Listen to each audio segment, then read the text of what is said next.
এদিকে রাহুলের পাটনায় ভোটার অধিকার যাত্রায় নেই মমতা বন্দ্যোপাধ্যায় এবং অভিষেক বন্দ্যোপাধ্যায়। সূত্রের খবর যে 1 সেপ্টেম্বর পাটনায় মমতা অভিষেকের আমন্ত্রণ করা হয়েছিল, কিন্তু যাচ্ছেন না মমতা বন্দ্যোপাধ্যায় এবং অভিষেকও। তৃণমূলের তরফ থেকে যোগ দেবেন ইউসুফ পাঠান, ললিতেশ ত্রিপাঠী, এমনটাই জানা যাচ্ছে সূত্র মারফত। এবং 17 আগস্ট থেকে বিহারে ভোটার অধিকার যাত্রা করছে কংগ্রেস। 1 সেপ্টেম্বর মেঘা সভার যাত্রা শেষ হওয়ারও কথা রয়েছে। একদিকে যখন এসআইআর নিয়ে ঝাঁজ আরো তীব্রতর হচ্ছে, সেই এসআইআর ইস্যুকে কেন্দ্র করে এবং একাধিক ইস্যুকে তুলে ধরে পাটনায় রাহুলের ভোটার অধিকার যাত্রা শুরু করেছেন এবং সেই যাত্রায় আমন্ত্রণ পত্র পাঠানো হয়েছিল মমতা এবং অভিষেককে, তবে তারা থাকছেন না। আরো বিস্তারিত জানবো, সঙ্গে রয়েছেন প্রতিনিধি প্রবীর চক্রবর্তী। প্রবীর, কি জানা যাচ্ছে? দেখো, 17 আগস্ট থেকে শুরু হওয়া রাহুল গান্ধীর ভোটাধিকার যাত্রা বিহার জুড়ে, সেটা শেষ হচ্ছে 1 সেপ্টেম্বর পাটনা মেগা সভার মধ্যে দিয়ে, মেগা র্যালির মধ্যে দিয়ে। সেই সভাতে থাকার জন্য মমতা বন্দ্যোপাধ্যায় এবং অভিষেক বন্দ্যোপাধ্যায়কে আমন্ত্রণ জানিয়েছিলেন রাহুল গান্ধী।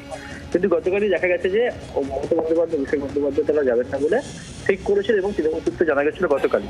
কিন্তু তার বদলে তৃণমূল কংগ্রেস কিন্তু প্রতিনিধি পাঠাচ্ছে পাটনায়।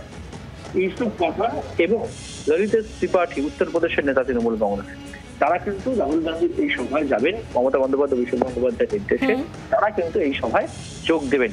স্বাভাবিকভাবে যেটা মনে করা হচ্ছিল যে এই কনস্টিটিউশন অ্যামেন্ডমেন্ট বিল নিয়ে যে তৃণমূল কংগ্রেসের মধ্যে একটা দূরত্ব তৈরি হয়েছিল, সেই জায়গা থেকে দাঁড়িয়ে তারা যাচ্ছেন না বলে মনে করছে রাজনৈতিক দল।